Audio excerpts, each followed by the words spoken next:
What's up, fam?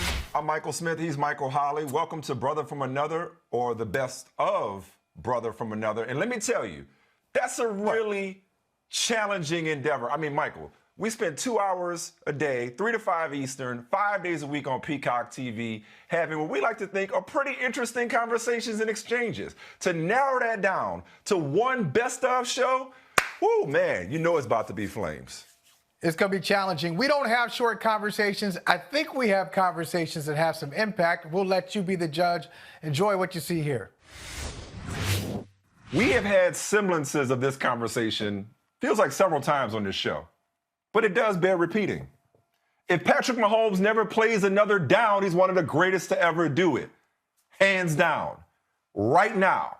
If he retired tomorrow for whatever reason and said, you know what, I'm sick and tired of touring with these people, I'm going to try another sport, I'm going back to baseball, he would be a Hall of Famer. He is already one of the best to ever throw a football. If you're a longevity person, if you're about how long somebody has to do it and how many championships, I get it. I'm not saying he is better than Tom Brady because he beat Tom Brady yesterday. Okay, that's not what I'm saying. But I'm saying we already know what we're witnessing. Just like Bobby Knight, the best quote in the entire Last Dance documentary to me was Bobby Knight identifying Michael Jordan as one of the best, he said he's the best I've ever seen play. And this was before Michael Jordan ever laced it up for the Bulls. Right. Before this is in the 84 Olympics. This is the Olympics. This is the 84 Olympics. He said he's one of the best I've ever seen play. So when I watch Patrick Mahomes casually throw for 462, just casually, light work as the kids say, casually throw for 462, I'm reminded like we are witnessing the greatest in progress. If he stays healthy, I have no doubt that he'll go down as the greatest, no argument. But right now, he's already one of the greatest, and he's 25 years old. See, this is what freaks me out about Patrick Mahomes. Okay, I'm legitimately freaked out by this. Because everybody's supposed to have a weakness, right? Everybody's supposed to have a weakness. And even the greats. If you make him do fill in the blank, then you're going to get X result. So you mentioned Michael Jordan. They came up with the Jordan rules. Chuck Daly and his staff came up with the Jordan rules. This is what the Jordan rules are. We're going to make him, he's still going to be great, but we're going to make him a little less great because this is what we can do to him. You mentioned, Tom Brady. Tom Brady, what do you hear people say about Brady? Even when he was in his 20s, early 30s in New England, they say, hey, if you pressure him right up the middle. Right up the middle, right up the middle for Tom Brady. He doesn't like that, and he'll still be great, but you'll get a lesser result. I haven't seen that with Patrick Mahomes. Now, I thought Bill Belichick was going somewhere when they shut him out for a half. They shut him out for a half in the AFC Championship game a couple years ago. But then Patrick Mahomes in the second half put up 31 points. So I talked to Bill O'Brien. Bill O'Brien had him down 24-0 in a divisional playoff game, and he wound up with his head spinning because that deficit was erased like in a snap. I haven't seen Patrick Mahomes. Does he get flustered like Dan Marino yelling at his receivers? No, not so much. I see him getting a little animated every now and then, but not to the point where it distracts from what he's trying to do. Do you have to keep him in the pocket, turn him into a runner? I wouldn't advise it because he can run. He doesn't even run like talking about it, Michael. You ever notice how he just But he jogs? Can. He just, he can, but he just jogs. He's like, oh, let me just grab this quick 5 yards and slide right fast. Throw a junk defense at him? He's got to be the most frustrating player to play. We talked a couple of weeks ago, actually it was 2 weeks ago, against the Raiders, and you were frustrated about how the Raiders played them at the end of the game. The soft coverage that they played. I'm like, you just got to go up and do. You got to be aggressive. Do you let him get behind you? Because, what coverage do you play against him? I look at this kid now, and I marvel at the fact that we know he's going to get better. I guess if I could compare it to another basketball player, I'd say LeBron James, where you knew you were witnessing something special. And very early on, some would say prematurely, we started to have the LeBron Jordan discussion. And only recently have LeBron's credentials caught up with his potential or caught up with his performance. The talent was already there. Now we're looking at the hardware. But when I watch Mahomes, that's what I see. I see somebody who's like, I don't have to see any more to know that few, if anybody, have done it with this much ease. Is the word, Michael. Let's say he gets multiple rings and he's got a huge contract and he's got Michael Holley and Michael Smith and many, many others in the media saying all these wonderful things about him. Does he lose a little something? This is like, hey, man, I don't have that hunger anymore. I don't think so. I'm good. I think he's wired differently. He's just wired differently. Like, I mean, it's like, but it's not just the amazing plays that he makes and makes routinely at this point. It's also the mistakes that he doesn't make. I mean, he still only got, 2 interceptions this year? And I think he may have 1 lost fumble. Somebody looked that up for me, but he doesn't. So does he get better by never throwing an interception? You know, you know, there was a moment during the game, during the telecast yesterday, which we'll break down. I have a feeling we'll be breaking down quite a bit of the Chiefs-Bucks telecast yesterday. When Tony Romo, rightfully so, laughed at the threshold because all of his stats became official because he met that qualifying threshold of 1,500 career attempts. So at 1,500 career attempts, he then became eligible to have the best touchdown interception ratio in NFL history, to have the most yards per game in NFL history, I believe was the other stat. I think he's second in yards per attempt in NFL history, highest rated quarterback in both the regular season and the postseason in NFL history. But Tony Romo, rightfully so, was like, now he's legit. Now he's great. He wasn't great at 1499, but 1,500 he's got it. And so it just makes you wonder, just as he goes on and as the game, it already looks like child's play to him. It already has slowed down for him. It does make you wonder how high he can take this thing, if he really wants to. Because even yesterday, I just knew he was going to throw for 600 yards yesterday. I knew he was going to throw for 600. I'm like, wait a minute, let me not change the channel because he didn't have to. That's the scary thing, is if he ever has to. So here's the next move, though. The next move is not from Patrick Mahomes because he's already taken it. What do we always hear from these smart football people? That this is a game of adjustments and you're constantly adjusting. So when you and Chris Sims tried to make the crazy argument that Lawrence Taylor actually did change football, I think you guys were trying to say that the whole blocking schemes changed because of LT's talent. So the league had to adjust to what this person was doing. He was amazing. So we got to change. And maybe defensive coordinators and head coaches. Now their next move is, all right, we got a lot of defensive fronts. We got a lot of defensive schemes, but we're going to have to come up with a Mahomes scheme.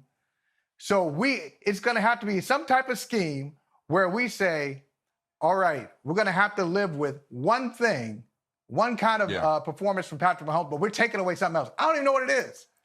But we didn't know what it was. You know what might catch they didn't know what it was when Lawrence Taylor first started doing it. They didn't know how they were going to deal with it, and they figured it out pretty quickly. I don't know what it is, but you mentioned the Patriots, and there are teams, that have slowed him down, relatively speaking. He doesn't throw for 460 every game. He doesn't throw 4 touchdowns every game. It may seem like it. But, some games he's not otherworldly. It's just containing him consistently has proved practically impossible. What it may be, though, is just over time. Time may catch up to him. And I don't mean catch up to him, but and we've talked about this, how long, Travis Kelce's an all-time tight end. I think he's on the verge of becoming the first guy at tight end with 5,000-yard seasons. He's an all-time tight end. Travis Kelce's not going to play forever. He's, I think, 6 years older than Mahomes, if I'm not mistaken.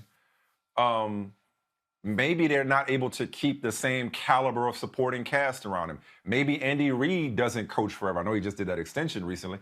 So maybe what stops him from being this prolific is through no fault of his own, just the natural attrition that takes place or the evolution that takes place with rosters. Andy ain't crazy. Maybe that's, I don't know. Andy be like, you expect me to leave this? Andy could call plays from his rocking chair at this point. Come on, and this kid I'm not leaving. Would make them work. So I'm reaching for what the league could do to stop him from owning it.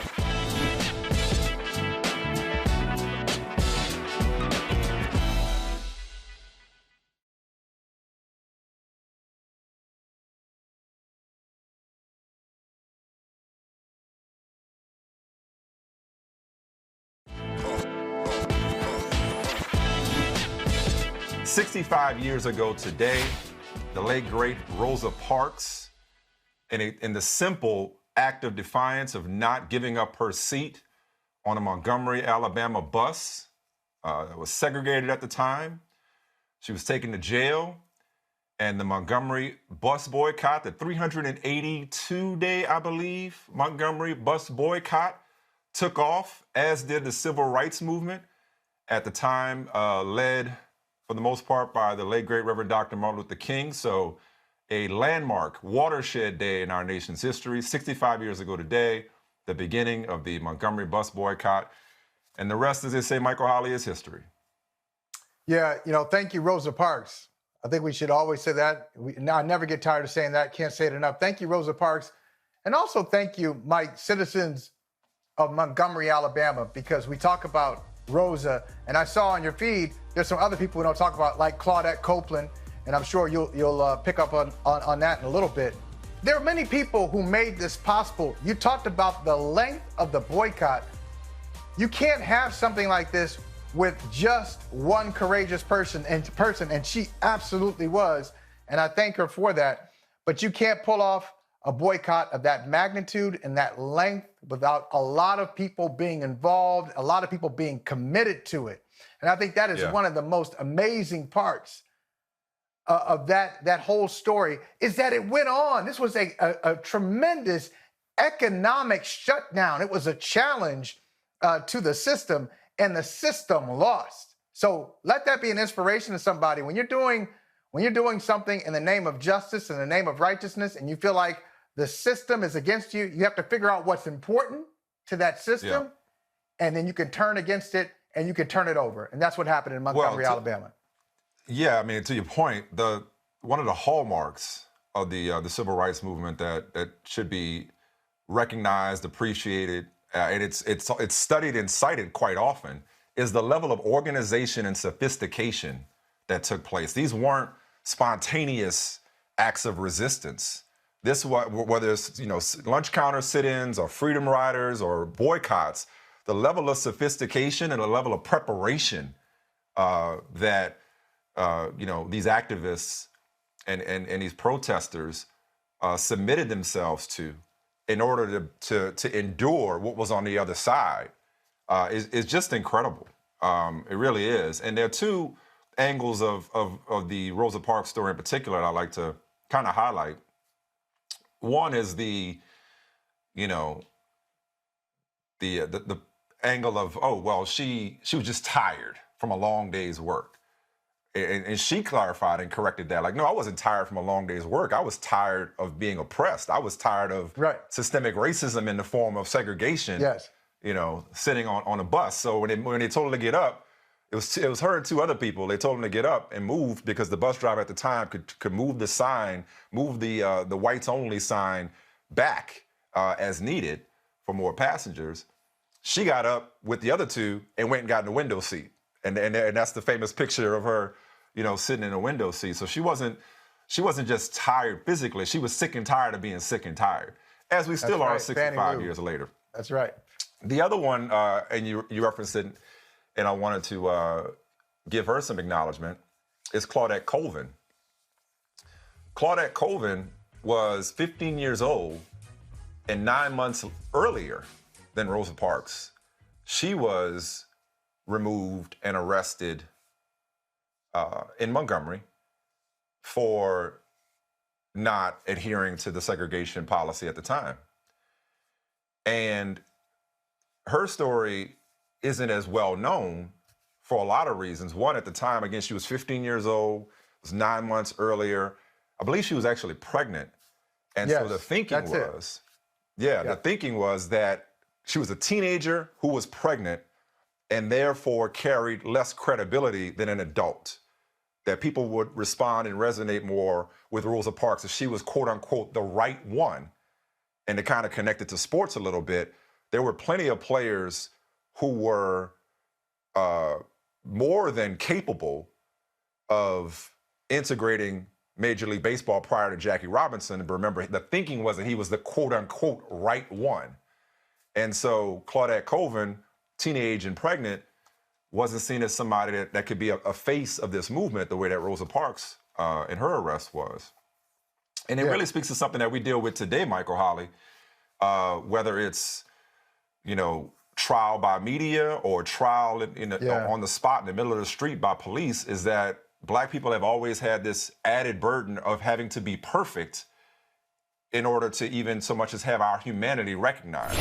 Because I have to wonder, Michael, what the ancestors would think about the debate that captivated all of Black Twitter over the last couple of years. I'm gonna try to get through this with a straight face because it was fascinating. All right, so there's a spot called True Kitchen and Cocktails. This is by the way, I'm gonna go ahead and give myself props for the best transition in the history of television just now. Going from Rosa Parks to twerking. Never been done before. True Kitchen and Cocktails. Apparently. Let's hope it's done. Let's hope this is the time where that transition actually makes sense. It's never been tried before. Here's why it makes sense. Because it sparked, as most things do with us, it sparked a debate, an in-house debate. And we'll play the sound with you for you in a second. But in case you didn't see the story on the internet, what happened was it was a brunch at this, happening spot in Dallas called True Kitchen and Cocktails. Of course. Yeah. And things got out of hand.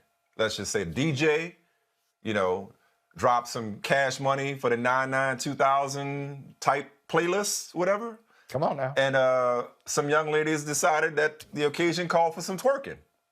All right. and here's what ensued, in case you missed it. Here you go. I invested a lot of money into buying this building, into developing this concept so Black people can have somewhere nice to go to, okay? Somewhere where we can feel good about ourselves as a... Come on, stop the music, please. Somewhere where our people can feel good about ourselves as a culture, okay? Yeah. No, real talk. And so all this twerking and shit, take it to Prime, take it to Pink, don't bring it here because we're a restaurant. And so beyond that, 75% of my customers are ladies. And I want men to show respect for themselves for how they carry themselves here. So how can I tell the men to respect themselves and you guys are twerking on glass here? If you want to do it, get the f out my restaurant. Because I did it for our people and I did it for our culture. So don't do it now. Don't do it again. I don't want to hear it. If you don't like it, get out because I don't need your money. I need to provide something for my people. And don't do it again. Thank you. So Twitter been on fire about this. That's Kevin Kelly. He's the owner of True Kitchen and Cocktails. He offered a lengthy explanation on Instagram, also some security footage, and he said, look, my choice of words, my language, not ideal, but understand that there was a lot that led up to this. He had asked politely several times for his patrons to get off the windows, from the window to the wall, whatever they were doing, chill out, enough is enough. If you fall, I got a lawsuit, blah, blah, blah. And so, there's the people, of course, people are taking sides on this. Like, did he go too far? Did they go too far? Is twerking there? Is there a right place and time for twerking? I mean, where do you come down on this, Michael? Because this is like, you have to declare your position on this matter. This is 2020. So I need you to declare your position on this. All right. Well, I just want to let me just. Rosa and MLK are looking down on you. Just know, Rosa and MLK are looking down on us right now, judging us. Rosa's like, go ahead. I sat so they. I did not sit so y'all could twerk.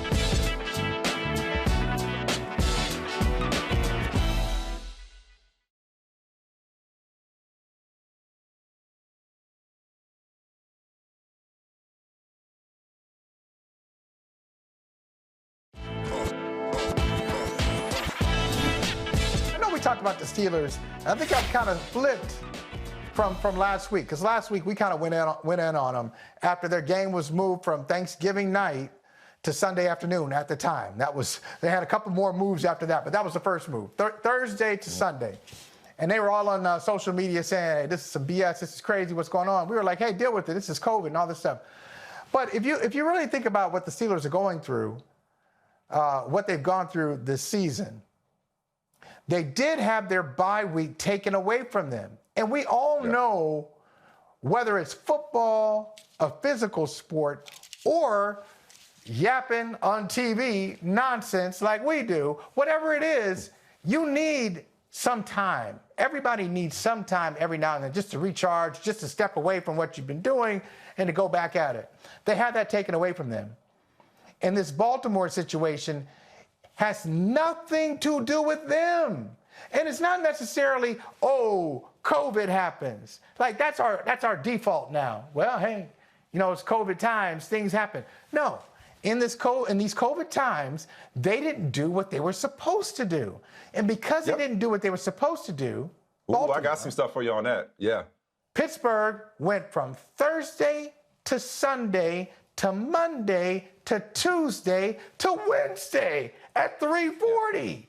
That's unbelievable. So I'm telling you, Mike, I don't think they're going to go undefeated, but I do think they're going to win it because they are a talented team. They are rebels with causes now. This is rebel with a cause. And that, like a lot of teams make it up. They make it up. Oh, you guys don't believe in us, so you guys are disrespectful. Right. Like, stop. Everybody thinks you're going to win. But not only are they 10-0 and legitimately 10-0, now they can feel that the NFL has wronged them because in many ways the NFL has. I think they're going to win a championship. Okay. So that dovetails into what I wanted to share with you. I'm saying that we deserve better as a paying customer, if you will. Yeah. Than to see practice squad wide receivers play quarterback or RG3 and whoever is lining up for Baltimore play on a Wednesday afternoon. But the Ravens do deserve this. And I don't mean to be cruel because we're talking about a pandemic and a disease, but they deserve this and they deserve to be ridiculed and they deserve punishment on par with anything anybody's gotten so far based on what I've come to know. So just bear with me on this for a second here. Okay, let's go. Let's do it. Because Roger Goodell, he said this afternoon, you know, they're not looking at a bubble the way that the media is looking at it. They think the protocols are working. And then I'm looking at some of just the up-to-date notes that's coming throughout the day. So like, and this one in particular caught my eye when it came to the Ravens and the Steelers game. So they put Marquise Pouncey on the COVID-19 reserve list today ahead of the game. And then they had a player and a staff member test positive today. They found out, beg your pardon, they found out about the player testing positive on the plane, Baltimore did, last night. But it was, quote, not unexpected and not a concern for the game. And I'm like, wait a second, what are we doing here? Like, how do you play a game when you still have positive tests coming in? Like, isn't that how, and they were on the plane? Like, how do we know this isn't spreading as we speak? So I did a little research, a little reporting. And what my source told me is that what the NFL has is, wait for it, a credibility and a PR problem. Credibility in the form of, we all know historically that the league has only given lip service at best to the subject of health and safety when it comes to their players. Right, that's right. PR, in terms of people don't understand the sophistication of the system, the protocols that are in place. People just don't understand it because the league isn't sharing a lot of it. But I got a little bit, it fascinates me, so hopefully it doesn't bore you to death, but it fascinates me. You remember that movie that Will Smith, Regina King, Gene Hackman movie, Enemy of the State? Yes. They have Enemy of the State. I remember all Will Smith movies, by the way. All Will Smith. GPS. I know them all. Enemy of the State type GPS tracking to track the movements of players and staff with those wristbands that they have on. They have data on player movement. Every player, if you're wearing it, and if you're not, you're in the protocol, you're on the reserve list, for the entire season. Geno Stone is the player, safety for the Ravens, who tested positive last night.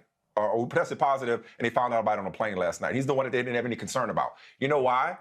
They can trace the positive tests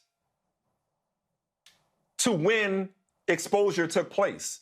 Geno Stone had a maskless conversation on video per his tracking device with Lamar Jackson. Okay? You know who the super spreader, remember the other day I talked about the super spreader the other day in the Ravens organization, the strength and conditioning coach? Yeah. This dude, I kid you not, I want to say something else, I kid you not. My man was spotting people on the bench in the weight room without a mask. That's what the strength and conditioning coach was doing. So you want to know why they had an outbreak? It's because their guy who was symptomatic and not telling anybody, not wearing a mask, was literally in the weight room spotting people. But it gets better. So Marquise Pouncey is better than that? Well, no, I'm saying in terms of like just the sophistication is That's what I'm saying, mind-blowing. because that's pretty crazy. That alone is crazy. But they can see all this and trace it. Their contact tracing is frankly like nobody else has. Not just the rapid testing, but the contact tracing. So check this out. Marquise Pouncey goes on the COVID list today. I'm like, well, wait a second. Like, does that mean that somebody else may have it? Where did he get it from? Got it from a family member, and has not been in contact with any teammates. So isolated on the list, crisis averted. And so I think for people on the outside looking at this saying, wait a minute, like, shouldn't they shut this down? Or how can they determine whether or not to play or not?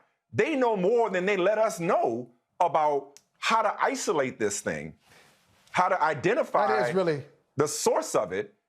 And that's why they feel comfortable playing games when people are still testing positive, because they know who tested positive. Not only do they know who tested positive, they know where they got it from and with whom they've been in contact, literally down to the movement.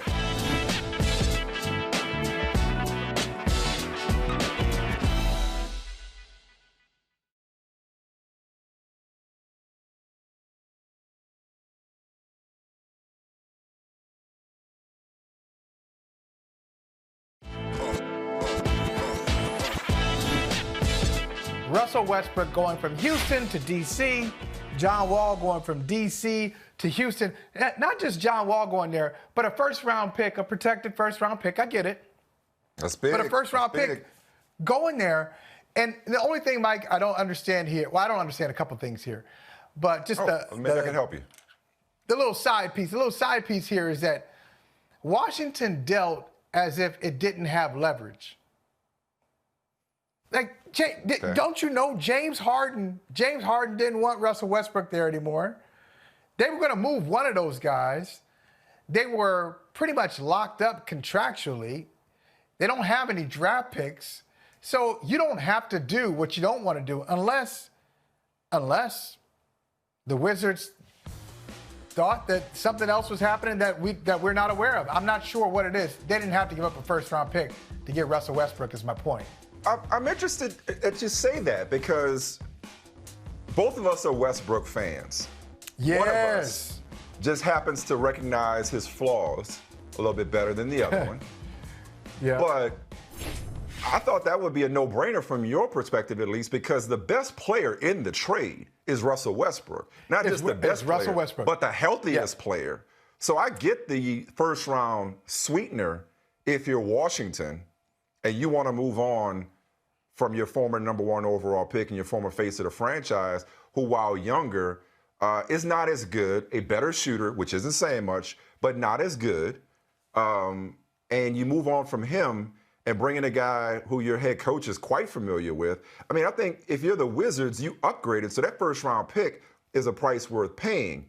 If you're Houston, and this is where I start, this wasn't where I'm going to start, but just to dovetail off of that, I got to give a shout out to Raphael Rolling Stone, a new general manager. Daryl Morey's replacement. Well, I thought they were stuck like Chuck. You know that. You know, especially when the trade rumors and the reports of unrest within that organization, and your two superstars both wanted out for different reasons. All that stuff started happening. I'm like, look, you're not going to get better around these two. Maybe you can get different, so to speak, but you're not going to get better. So might as well blow it up. You know, everybody's playing for second in the NBA right now to the Lakers anyway. This isn't a championship roster. Don't get mired in mediocrity any more than you already are. You know, trade them both, I said, because there's not much you could do. You kind of, the cupboard's bare when it comes to assets, as you mentioned earlier. But Raphael Stone has fooled around, and he went and stole Christian Wood from the Pistons. Okay. See, that's a good. We love that. We both love that. First, they sent Robert Covington to Portland for Ariza, the 16th pick, and a 2021 protected pick, if I'm not mistaken. They flip Ariza and the 16th pick to Detroit for Christian Wood. Love that pickup for them, right? So they get him. Getting rid of Westbrook for Wall, there's some upside there, okay, to get Wall back, because Wall, maybe he gels better than Russell Westbrook did. Who knows? But because Wall, while he's been gels injured, better with Harden. with Harden, I'm sorry, yes, than Russell Westbrook did. And look, John Wall has been. Remind me to come back to that. Okay, no problem. I'll be quick. But John Wall, there's some upside there. If he's actually as good as he's reportedly looked in workouts coming off the Achilles, then it's not like they got a scrub back for Russell Westbrook. They got a pretty damn good player, a fellow 5-time All-Star. Great note, by the way. 2 times in NBA history have players who each have 5 All-Star appearances, minimum 5 All-Star appearances, been traded for each other. Chris Paul, Russell Westbrook, John Wall. So this is somewhat unprecedented what we're seeing here. We'll get to the ripple effects in a second. But point being is if you're Houston, you get back John Wall, so you remain competitive, and I'll get to this in a second too. You remain attractive to your current partner, as in James Harden, and you get this protected first-round pick back. So now you've gotten back 2 picks this offseason, if I'm tracking this right. One from Portland and one from now the Wizards. So you kind of restocking the cupboard, if you will. And listen, I don't know what DeMarcus Cousins has left, but that's a low risk, high reward move to bring in DeMarcus Cousins. Let's leave him out of it. Let's leave Boogie out of it. They're leave him out of it. But my point is, hey, look, maybe it makes John Wall happy. I don't know. Point being is they're tinkering, and I like what Raphael Stone has done. He's done a lot with a little. It looked like, how are they going to get out of this mess? And he's reshaped the team. I just got off the radio with Rich Eisen a second ago, and he was like, this is just shuffling furniture on the deck is all this is. I'm like, yeah, but sometimes your apartment or your house could look totally different just by moving furniture around. I don't know about you, but my mom all the time, she loved to move furniture, and I come in, I'd be like, damn, did we move? This is like a different house. The sofa was pretty good. So it could, but you know what happens in that case? I love that analogy, but let's just stick with that analogy just for a second. When you move things around in your house, and initially you say, man, I never really appreciated this window or this table in this alignment. And then after a while you get used to it and you say it's just the same old place. So I don't believe that we're in that situation because, like you actually said off the top, I think Russell Westbrook is such a dynamic, underappreciated player. My only question here for Washington, yes, he is the best player in the trade, and I say wait until when the East meets Westbrook, because he's never been in the Eastern Conference, and he has done some damage out west, which has historically been the stronger conference. And he has done his best work there. When he gets to the East, I think his numbers will stay the same, if not rise. My question is... They got a fun-looking lineup. I like their lineup is pretty fun. I do. The Wizards, but that's my problem. Interesting. Play-in team type? I think the best situation for Russell Westbrook, and go back a little bit here, just so you can see the comparison. When Allen Iverson played for Philly, they're always like that second scorer. You know, Larry Hughes for a while, Jerry Stackhouse for a while, all these second scorers, they didn't quite fit with Allen Iverson. And eventually Larry Brown said, all right, best way to feature Allen Iverson and let him do his thing is let me just liquidate the roster of scorers. You know? Yeah. So he's playing with like George Lynch and Eric Snow and Ty Maintenance. That would be Tyrone Hill. That was his nickname, Ty Maintenance, great nickname. But all these guys, and Dikembe. So a lot of guys who didn't demand the ball, and that's when Allen Iverson really started to flourish, and Philadelphia went to the NBA Finals. I really believe that Russell Westbrook is at his best when he can just dominate the ball. Some people call it a ball hog. I'm not so judgmental. I say let Russ cook. And that's how Russ cooks. Hey, that's trademarked. Hey, be careful. That's trademarked. The guy in Seattle, I think he trademarked that. Shout out, Russell Wilson. Shout out. I like you. Like you on IG, too. Do some good stuff. But can Russell Westbrook really reach his mark, his best place with Bradley Beal? Because Bradley Beal is a bad boy. Should have been all-NBA guy himself last year. And will he like it? Will he like it?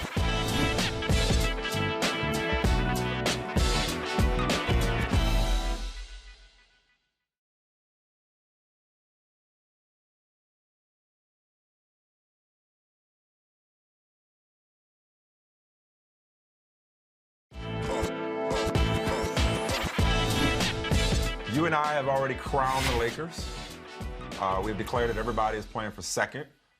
So the season's a formality. And speaking of formalities, day before yesterday, or was it yesterday? They all run together for me now. LeBron did a 2-year extension, $85 million, kept him through 23. Wow. And then Anthony Davis, there was a lot of speculation about whether Anthony Davis was going to do some kind of shorter deal or how he was going to try to manipulate his situation. 5-year, $190 million max. So I have commentary on both, but I will pass it to you because I want you to talk about the Lakers extending not only these 2 contracts, but extending their windows. Yeah, I mean, I think, in baseball, baseball managers always say, hey, it's easier for me to build a bullpen if I know I've got a closer at the back end who can shut it down.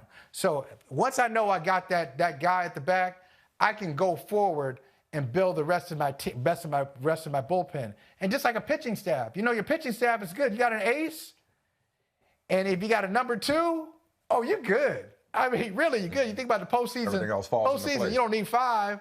All you need is like 3 or 4 sometimes. Right. With the Lakers, with LeBron James, there was no question LeBron James was going to stay. But the 2-year extension just makes it official. And I think the same thing with Anthony Davis. But going forward, Mike, that you have a star who not only has the age, has the profile that you're looking for, but this is where I think this is how dynasties extend. When you can have the junior member for the purpose of this conversation, you can have the junior member of the duo, Anthony Davis, win a championship with the lead dog in LeBron, practice with him, travel with him, have conversations with him. So when it is eventually LeBron's time to leave, Anthony Davis is not sitting around asking, how's this work? Like, this is critical what's happening now with the Lakers. This is not just a championship window for 2020-21. Having Anthony Davis there for the long term means that when LeBron decides that he doesn't want to play anymore, Anthony Davis is now positioned as that guy who could bring somebody along, just like LeBron did it for him. This is really great news for the Lakers. I just want to talk about AD in particular. I'll start with that then, because we know in New Orleans that he couldn't break through, which is why he wanted to go to LA. He goes to LA, he makes first team All-NBA, wins a title alongside LeBron. I believe he's 27 years old. Michael, forget about matching up money, forget about draft pick packages, players. I'm not talking about literally, but when you look across the NBA, tell me a player that you would give up Anthony Davis in order to acquire. I'm not saying he's the best player in the NBA. Yeah, right. But I'm saying there's nobody I'd rather have. Right. Given what he does at both ends of the floor, he is a singular, transcendent talent, has been for some time. Now he's got the stage to showcase that talent. And there's not a player that I find to be more valuable, whether he wins an MVP or not. I want to talk about the King real quick, though, because a number that you may have seen yesterday when he got that extension, $85 million over 2 years, it will bring his career total to $435 million, the most money all time. And keep in mind that for the first, I think, dozen years of his career, he wasn't the highest paid player on his team. But check this out, though. Not to get into another Jordan-LeBron debate, but I am going to repeat sort of what I said a while ago, which is that it's useless debating them because they're so different. I want to marvel momentarily, Michael, at the mogul, at the master manipulator. You talked about this. What a great team builder LeBron James is. Not just team builder. Mm-hmm. The businessman that he has been. I was waiting for it. There it is. Career. When you talk about how he it was a juicy rebound. Right. how he's managed his contracts to maximize leverage and flexibility, how he's moved and taken his individual dynasty from franchise to franchise, how, to go back to our boy Alonzo, he's playing chess, not checkers. He's changed the game when it comes to player agency, that he now, for all intents and purposes, has a player agency, okay, where people move differently because of him. And that's just within basketball. That's not even talking about Uninterrupted or the I Promise School. I mentioned Clutch Sports. The media entertainment mogul, most people wait till they're done to do this. He's done them both. He's been dominant on the court and off the court in a way that nobody else has. In a unique, unparalleled way. I'll say it to you like this, Michael. You could debate whether or not he is the best to ever play the game. But it is indisputable that anybody in not just NBA, but maybe even sports history has ever played the game. Capital T, capital G. Nobody's ever played the game quite like this dude. That's right. That's right. And the game was set up in a way where he was not supposed to be able to meet the expectations that were laid out for him. We've seen this story many times. He was set up to succeed. There was a path to that. That path was a little more narrow. Then he was also set up to fail, which is the more likely path, believe it or not. Because when you are a national name, when you're 14 or 15 years old, and a whole state is following you around when you're 15, 16, and you're on magazine covers, and you've got an endorsement deal, a $90 million endorsement deal before you even go to the NBA. You have all of this attention. When your high school says, no, your games are not in this high school gym anymore. No, you're too big for that. Your high school. We're going to the University of Akron. Because if we're going to have personal seat licenses in high school for you to accommodate your talent. Yes, in high school.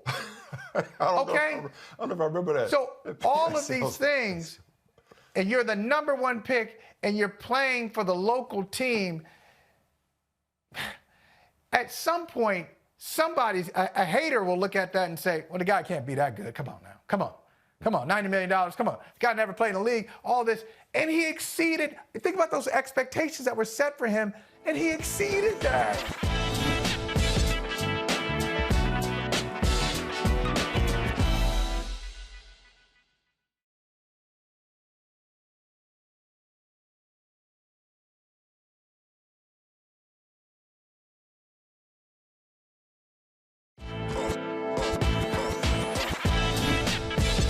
So here it is, and I got to tell you, I told you in the beginning of the show, I've been emotional lately. I think this is part of the reason for the emotions. I get emotional when I write these books because I realize that it's really not about me. It's about like all the people who have helped me get to this position where I can do these things. And so every book represents a story, and the story of this book, as I've told you before, is dedicated to my grandparents, who both were so instrumental in making me the man I am today. As I've said many times, I'm still trying to get to where they were.